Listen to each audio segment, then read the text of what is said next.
हिमवन में कभी दो वानर बंधु रहते थे। बड़े का नाम नंदक और छोटे का नाम चुल्लनंदक था।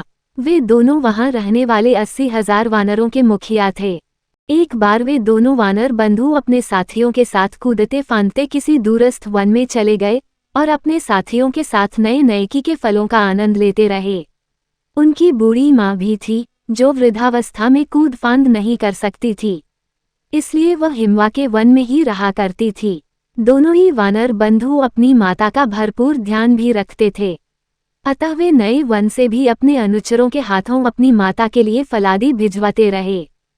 कुछ दिनों के बाद जब दोनों वानर बंधु हिमवा स्थित अपने घर पहुंचे तो उन्होंने अपनी माता को कंकाल के रूप में पाया। वो बिल्कुल हड्डी की थरथरी बन चुकी थी। उसने कई दिनों से कुछ भी नहीं खाया था। उनके द्वारा भेजे गए फल भी उस बूढ़ी और रुगन माता तक नहीं पहुंचा थे, क्योंकि साथी बंदरों ने वे फल रास्ते में ही चट कर लिए थे।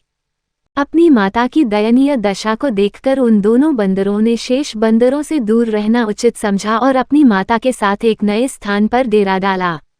एक दिन उस वन में एक शिकारी आया। उसे देखते ही दोनों वानर पेड़ के घने पत्तों के पीछे छुप गए, किंतु उनकी वृद्धा माता, जिसे आंखों से भी कम दिखता था, उस व्याध को नहीं देख सकी। व्याध एक ब्राह्मण था जो कभी तक्षशिला के विश्वविख्यात गुरु पराश्रय का छात्र रह चुका था, किंतु अपने अवगुणों के कारण वहां से निकाला जा चुका था। जैसे ही व्याध की दृष्टि बूढ़ी बंदरिया पर पड़ी, उसने उस पर तीर से मारना चाहा। अपनी माता के प्राणों की रक्षा हेतु नंदक कूदता हुआ व्याध के सामने आ खड़ा हुआ और कहा, हे व्याध, तुम मेरे प्राण ले लो मगर मेरी माता का संहार न करो। व्याध ने नंदक की बात मान ली और एक ही तीर में उसे मार डाला। दुष्ट व्याध ने नंदक को दिए गए वचन का उल्लंघन करते हुए फिर से उस बूढ़ी मरकटी पर तीर का निशाना लगाना चाहा। इस बार छोटा भाई चुल्लनंदक कूदता हुआ उसके सामने आ खड़ा हुआ। उसने भी अपने भाई की तरह व्याध से कहा, हे व्याध, तू मेरे प्राण ले ले मगर मेरी माता को न मार। व्याध ने कहा, ठीक है, ऐसा ही करूंगा, और देखते ही देखते उसने उसी तीर से चुल्लनंदक को भी मार डाला। फिर अपने वचन का पालन न करते हुए उसने अपने तरकश से एक और तीर निकाला और बूढ़ी मरकटी को भी भेद डाला। 3 बंदरों का शिकार कर वह व्याध बहुत प्रसन्न था, क्योंकि उसने एक ही दिन में उनका शिकार किया था। यथाशीघ्र वह अपने घर पहुंचकर अपनी पत्नी और बच्चों को अपना पराक्रम दिखाना चाहता था।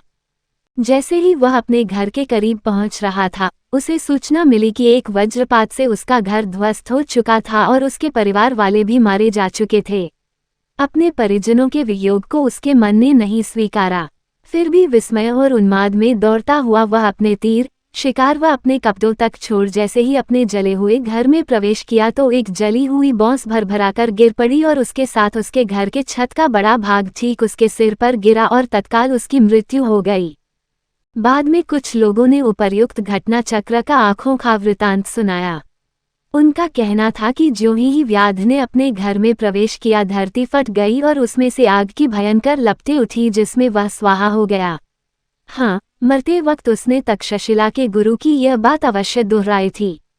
अब आती है याद मुझे गुरुदेव की वह शिक्षा, बनो श्रमरादी और करो नहीं कभी ऐसा, जिससे पश्चाताप की अग्नि में पड़े तुम्हें जलना।